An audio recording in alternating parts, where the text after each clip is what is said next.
Bonjour à tous, bienvenue sur ma chaîne. Aujourd'hui, nous allons explorer une autre histoire tragique. Parfois, les femmes riches, célèbres et talentueuses ne trouvent pas le bonheur dans leur vie personnelle. Pensez par exemple à l'histoire de cette célèbre chanteuse turque, connue sous le pseudonyme Bergen, admirée dans tout le pays et au-delà. Elle a été victime de violences terribles. Son mari l'a battue, lui a défiguré le visage à l'acide et l'a finalement assassinée. Notre héroïne du jour est une artiste équatorienne, actrice de télévision, productrice musicale et créatrice de lingerie. Edith Rosario Barros-Chos, mieux connue sous le nom de Sharon Laera ou simplement Sharon, a gravi les échelons grâce à son travail acharné, sa persévérance et son talent.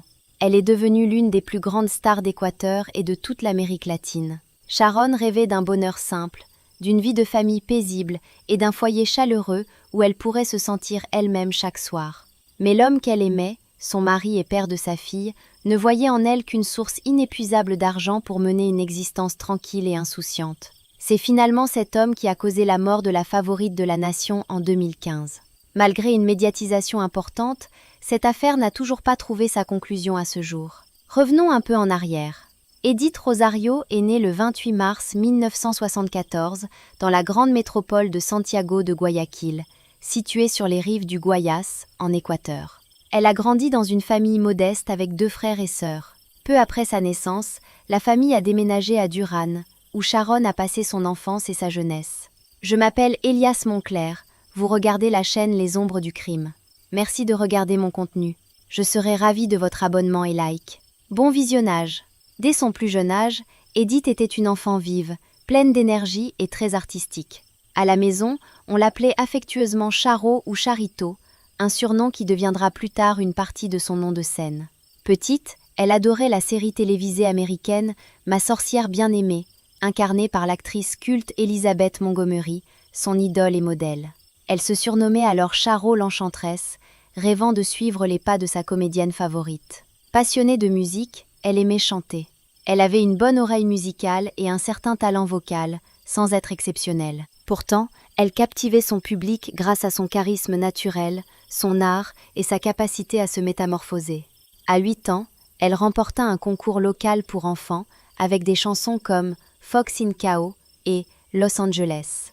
À la fin de ses études secondaires, elle avait déjà gagné plusieurs prix dans des compétitions musicales régionales. Son rêve était de devenir une chanteuse célèbre et de conquérir les grandes scènes. Cependant, ses parents étaient sceptiques. Ils pensaient qu'Edith n'avait pas assez de talent pour devenir une star et, n'ayant aucun contact dans le show business, ils estimaient que cette carrière était irréaliste. Écoutant leurs conseils, Edith choisit une voie plus pratique et réaliste. Elle s'inscrivit à l'Université d'État de Guayaquil pour étudier la communication, avec pour objectif de devenir spécialiste en relations publiques. Mais son rêve de chanter ne s'éteignit pas. Elle croyait que chaque chose arrive en son temps et qu'elle devait patienter pour trouver le bon moment pour percer. Pendant ses études, elle enchaîna les petits boulots. Assistante dans une école maternelle, vendeuse de bonbons et de morocho, une boisson traditionnelle équatorienne, danseuse dans une troupe locale qui assurait la première partie de spectacles d'artistes renommés. Tout cela lui permit de mettre de l'argent de côté pour enregistrer son premier album, Braveheart, sorti en 1998. En 2005, elle sortit son 3e album studio et fut la première artiste solo de technocumbia à atteindre la tête des classements musicaux dans son pays. En 2010, elle lança son 4e album intitulé Poco a Poco, puis 2 ans plus tard, son 5e et dernier opus. De ses débuts dans les années 2000 jusqu'à sa mort tragique en 2015, Sharon fut également animatrice et co-animatrice de nombreux programmes de divertissement à la télévision en Équateur et dans d'autres pays d'Amérique latine. Elle joua aussi dans des séries télévisées et travailla comme spécialiste en relations publiques pour une chaîne locale. En parallèle de sa carrière musicale et télévisuelle, Edith se lança dans la mode en créant sa propre ligne de lingerie séduisante. Là encore, le succès fut au rendez-vous, et sa marque devint rapidement populaire auprès des femmes à travers toute l'Amérique. Peu importe le domaine, Sharon excellait et obtenait reconnaissance et succès. Malgré cette réussite fulgurante sur scène, à la télévision et dans le monde de la mode, la vie privée de cette icône équatorienne était loin d'être idéale. Elle évitait de parler de sa vie personnelle avec la presse et esquivait habilement les questions des journalistes. Pourtant, étant constamment sous le regard des photographes et des caméras, il lui était impossible de tout cacher. On sait qu'au milieu des années 90, la jeune artiste fut en couple avec un entrepreneur et producteur musical nommé Eduardo Grey. Pendant plusieurs années, ils furent officiellement fiancés, mais le mariage ne eut jamais lieu. De cette relation naquit une fille, Aris Samantha, qui hérita du talent artistique et de l'esprit entrepreneurial de sa mère. Elle devint elle aussi une performeuse et actrice reconnue, mais n'arriva jamais à dépasser la renommée de Sharon, malgré ses efforts et ses contacts. Peu après sa rupture avec Eduardo, Sharon entama une nouvelle histoire d'amour avec un opérateur télé peu connu, rencontré sur le tournage d'un feuilleton. Leur relation évolua rapidement, et après des fiançailles courtes, ils se marièrent en toute discrétion. Cependant, le mariage fut de courte durée, et Sharon préféra garder le silence sur les raisons de ce divorce soudain. Par la suite, l'artiste eut d'autres relations, avec un célèbre impresario appelé Pedro Francisco, un jeune danseur de la troupe avec laquelle elle se produisait, ainsi qu'avec quelques collègues du milieu artistique. Malheureusement, aucune de ces histoires ne se transforma en relation durable, et Sharon mit fin à ses romances pour des raisons qu'elle ne souhaita pas dévoiler. Malgré tout, elle éleva seule sa fille, se consacrait à sa carrière, tout en espérant qu'un jour, un homme digne et aimant entrerait dans sa vie. En 2009, Sharon rencontra un jeune homme nommé Giovanni Lopez, plus de 10 ans plus jeune qu'elle.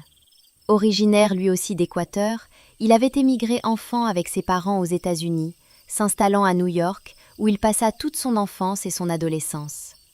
Leur première rencontre eut lieu lors d'une grande tournée de la chanteuse aux États-Unis, mais à cette époque, leurs échanges se limitaient essentiellement au travail. Lopez lui-même avait aidé à organiser la performance de Sharon, mais sans doute, dès ce moment, une certaine sympathie commençait à naître entre eux. De plus, il s'est avéré que le jeune homme était un fan de longue date de la reine de la technocumbia et qu'il considérait comme un honneur de pouvoir collaborer avec elle personnellement. Un an plus tard, Giovanni décida de retourner dans son pays natal, l'Équateur. Il apporta avec lui les créations qu'il avait conçues pour divers artistes, dont une qu'il avait spécialement réalisée pour Sharon. C'est ainsi que débuta leur collaboration, rapidement suivie par une passionnée histoire d'amour. À ce moment-là, la chanteuse avait déjà 36 ans, tandis que Giovanni venait tout juste d'en avoir 24. Pourtant, cette différence d'âge de 12 ans ne les dérangea pas du tout. Le couple ne se souciait guère du regard des autres, ni de ce que la presse pourrait écrire à leur sujet. Très vite, les amoureux décidèrent de vivre ensemble. Cependant, il faut souligner que les parents et la fille de la chanteuse se montrèrent très méfiants envers le nouveau compagnon.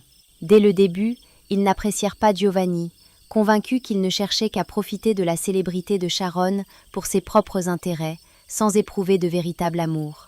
Mais la chanteuse ne prêta pas attention à ces mises en garde, persuadée d'avoir rencontré l'homme de sa vie, avec qui elle passerait de nombreuses années de bonheur. Le couple se maria bientôt et commença à envisager la venue d'un enfant. Toutefois, ils rencontrèrent un obstacle. La chanteuse ne parvenait pas à tomber enceinte naturellement. Elle décida alors de recourir à la fécondation in vitro. En mai 2012, à l'âge de 38 ans, la star donna naissance à un garçon, qu'elle prénomma Brian Giovanni Lopez. Au début, Giovanni tenta d'être un mari attentionné et aimant, sur qui elle pouvait compter. Mais dès que le mariage fut célébré et que Sharon fut enceinte, son comportement changea radicalement.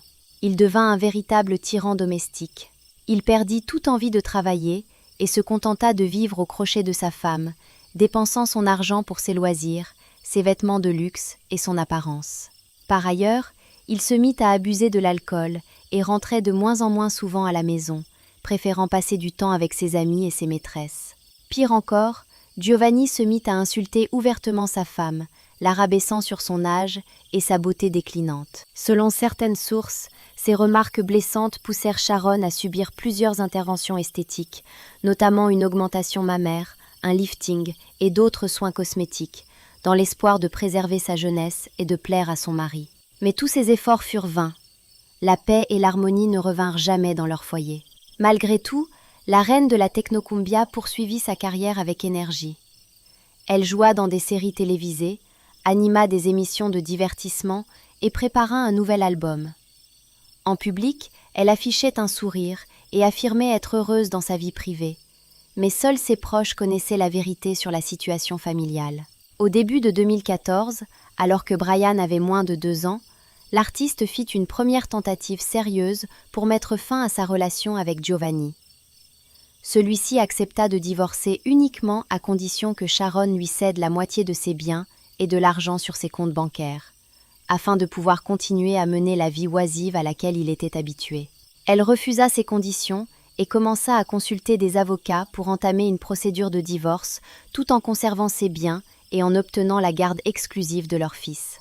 À la fin de l'année, la vie de famille était devenue insupportable, mais le couple continuait de jouer la comédie en public, affichant l'image de conjoints heureux.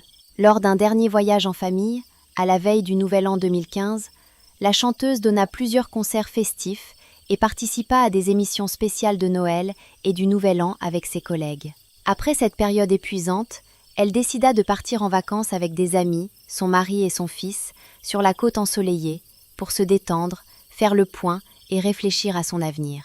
Le soir du 3 janvier 2015, le groupe décida de rentrer. Comme le trajet était long et qu'ils voyageaient en voiture, ils convinrent de rester en contact et de s'arrêter ensemble pour se coordonner. Ce soir-là, Sharon devait conduire car son mari avait consommé de l'alcool toute la journée. Après quelques heures de route, ils firent une pause dans une station-service où ils décidèrent de dîner dans un café routier. Pendant le repas, un violent différend éclata entre la chanteuse et Giovanni, qui commanda à nouveau à boire, alors qu'il avait promis de ne pas boire et de laisser Sharon conduire pour qu'elle puisse se reposer et s'occuper de leur enfant. Le couple se disputa pendant une bonne demi-heure, incapable de s'entendre sur qui prendrait le volant. Finalement, leurs amis, fatigués de la scène, leur demandèrent s'ils pouvaient poursuivre le voyage sans eux. Sharon leur répondit qu'elle ne voulait pas retarder leur trajet à cause de ses problèmes familiaux et qu'ils pouvaient partir, tandis qu'elle et Giovanni resteraient un peu plus longtemps. À contre-cœur, les amis acceptèrent et, après une demi-heure supplémentaire, reprirent la route, laissant le couple dans ce café routier, sans imaginer qu'ils ne reverraient jamais Sharon vivante. Aux alentours de 1h30 dans la nuit du 4 janvier, les amis reçurent un appel paniqué de Giovanni, leur demandant de revenir, car un accident venait de se produire et Sharon pourrait être morte. Ces paroles furent un choc, car il ne donna aucun détail et personne ne savait ce qui s'était réellement passé sur la route. À leur retour, les secours étaient déjà sur place, tentant de secourir la victime et de reconstituer les circonstances. Selon Giovanni, l'accident s'était produit vers 1h15 du matin sur l'autoroute Ruta del Sol, près de la province équatorienne de Santa Elena. Sa femme est sortie de la voiture pour calmer leur fils en pleurs et lui changer sa couche. C'est à ce moment-là qu'une autre voiture l'a percuté à grande vitesse. Ce véhicule n'a même pas marqué l'arrêt et a pris la fuite, abandonnant la scène de l'accident. La jeune femme a été projetée à plusieurs dizaines de mètres sur le bas-côté. À l'arrivée des secours, elle était encore en vie. Elle a été transportée à l'hôpital, mais malgré les efforts des médecins, Sharon est rapidement décédée des suites de ses blessures graves et d'une hémorragie interne. Giovanni, quant à lui, était ivre et confus lors de son témoignage. Son récit paraissait étrange et manquait de cohérence. La police a donc décidé de le garder en garde à vue jusqu'au lendemain matin, afin de l'interroger une fois sobre. Lors de ce second interrogatoire, il a confirmé que lui et sa femme s'étaient disputés toute la soirée. Il a avoué, en dépit des promesses faites à Sharon, avoir bu de l'alcool pour ne pas prendre le volant et éviter de l'énerver. Il n'a pas vu la plaque d'immatriculation du véhicule qui a frappé sa femme, ni même la marque de la voiture, se souvenant seulement qu'elle était blanche. Sur ce tronçon, aucune caméra de surveillance n'était installée, aucun témoin n'a pu être retrouvé. L'accident semblait d'autant plus suspect que Sharon n'avait même pas pris la peine de se ranger sur le côté avant de sortir du véhicule, ni de vérifier que la route était sûre. Pourtant, sur cette route droite et déserte, on peut voir et entendre un véhicule de loin, même la nuit. Plus la police tentait de recouper les faits avec le récit de Giovanni, plus l'accident ressemblait à un meurtre prémédité. Giovanni était confus sur le moment précis des événements et leur enchaînement, oubliait certains détails et surtout ne pouvait expliquer pourquoi leur voiture était orientée dans la direction opposée à celle qu'ils empruntaient. Après un nouvel interrogatoire, le mari de la chanteuse décédée a été arrêté en tant que principal suspect. L'autopsie a révélé de multiples blessures typiques d'un accident de la route, mais aussi une marque nette et profonde sur la poitrine, probablement laissée par une ceinture de sécurité. Ce détail a suscité encore plus de questions et de doutes. Samantha, la fille de Sharon, qui passait les fêtes du Nouvel An avec son petit ami, a appris la tragédie par une amie proche de sa mère. Elle n'en revenait pas. Elle a immédiatement appelé son père Eduardo, lui demandant de venir au plus vite pour se rendre ensemble chez Sharon et organiser les funérailles. Après les préparatifs, le corps de la célébrité a été transféré au Colisée Cerrado Vol Paladins Polo, dans la province de Guayaquil.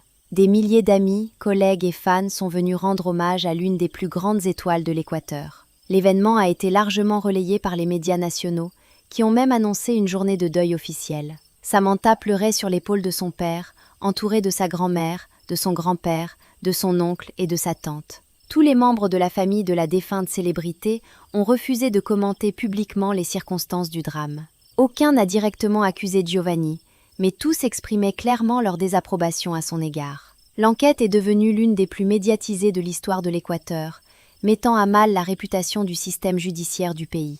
Le premier verdict a profondément choqué les proches et les fans, et la procédure de révision a été tellement retardée que l'affaire n'a toujours pas été définitivement close à ce jour. La voiture blanche, supposée être celle qui avait percuté Sharon, a été retrouvée quelques jours plus tard, présentant des dégâts caractéristiques d'un choc à grande vitesse. La propriétaire, une jeune femme nommée Tatiana Chavez, a catégoriquement nié toute implication.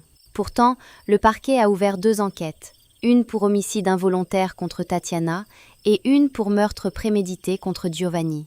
Le récit de Giovanni paraissait totalement invraisemblable. Il se contredisait, affirmant parfois avoir reconnu la voiture et même le conducteur, puis doutant de ses propres souvenirs, invoquant son état d'ébriété. Parallèlement, la fille et les parents de la victime ont déposé plainte, accusant le mari de Sharon. Selon eux, il ne l'aimait pas et aurait eu un mobile, s'emparer de son argent et obtenir la garde de l'enfant. Samantha a précisé que sa mère avait consulté un avocat pour un divorce peu avant le drame. Elle a aussi confié que son petit frère, seul témoin de l'accident, pleurait sans cesse en répétant que « papa est méchant ». Toutefois, l'enfant n'a pas été appelé à témoigner afin de ne pas aggraver son traumatisme. Après une reconstitution minutieuse des faits, Tatiana a été écartée des suspects. Les enquêteurs ont établi qu'elle ne pouvait pas être présente sur les lieux au moment de l'accident et que les dégâts sur sa voiture provenaient d'un autre incident. La vraie voiture impliquée a été rapidement retrouvée. Son propriétaire, Luis Coro, qui conduisait ce soir-là, a été arrêté. Il avait déjà remplacé le phare cassé et réparé d'autres dommages, mais les experts ont retrouvé des éclats de verre de son véhicule sur la scène de l'accident. Luis a avoué que Sharon était tombée sous ses roues, mais qu'il avait pris peur et était parti sans s'arrêter. En juin 2015, Giovanni a été reconnu coupable d'homicide involontaire. Les experts ont démontré que la blessure sur la poitrine de Sharon, causée par la ceinture de sécurité, résultait de sa tentative de protection avant que son mari ne la pousse hors de la voiture, directement sous les roues de l'autre véhicule. Cependant, la sentence a choqué les proches et fans, car il n'a été condamné qu'à 3 ans. Le verdict a déclenché une vague d'indignation dans les médias et a suscité de nombreuses manifestations à travers le pays. La population réclamait une sanction juste pour le meurtrier de cette star adorée. Dès juillet de la même année, les juges en charge du dossier ont été suspendus, puis limogés. Une nouvelle équipe judiciaire a annulé le premier jugement, invoquant plusieurs erreurs administratives et bureaucratiques. Les avocats de la défense ont vainement tenté de contester cette annulation. Luis Coro a été blanchi des accusations de mort, mais a été poursuivi pour fuite et dissimulation de preuves. Quant à Giovanni Lopez, il a été conduit à chaque audience sous haute protection afin d'éviter toute attaque de la part des fans de Sharon. En octobre 2015, le mari de la chanteuse a finalement été reconnu coupable de son meurtre et condamné à 26 ans de prison. Le tribunal a également pris en compte les preuves apportées par Samantha, notamment les mauvais traitements infligés par Giovanni à sa mère et son chantage financier pour obtenir le divorce. Quelques mois plus tard, 2 appels ont été déposés simultanément. Le ministère public a demandé d'allonger la peine jusqu'au maximum de 35 ans, tandis que les avocats insistaient sur la légalité de la nouvelle condamnation. Pourtant, les 2 recours ont été rejetés. En 2021, Lopez a de nouveau tenté de contester la décision de la Cour. Il a en outre affirmé avoir subi des mauvais traitements en prison et que ses droits avaient été gravement bafoués. Le prisonnier est même allé jusqu'à faire une grève de la faim pour faire pression sur la justice afin d'obtenir sa libération. Il soutenait qu'il avait été condamné à tort et que le véritable responsable de la tragédie, Luis Correro, était toujours en liberté. En 2023, Giovanni, désormais assisté d'un nouvel avocat, a de nouveau fait appel, espérant une fois de plus obtenir sa libération. Il est important de souligner que, dans cette affaire complexe, la composition du tribunal a encore été modifiée à cause d'abus de pouvoir révélés. Ainsi, la défense de Lopez espère non seulement faire annuler le verdict, mais aussi obtenir réparation pour les années passées derrière les barreaux. Merci d'avoir regardé cette vidéo. N'oubliez pas de vous abonner à la chaîne et d'activer la cloche pour ne pas manquer nos prochaines histoires venues des 4 coins du monde. À bientôt et prenez soin de vous. Vous avez regardé la chaîne Les Ombres du Crime. Merci d'avoir regardé et bonne journée.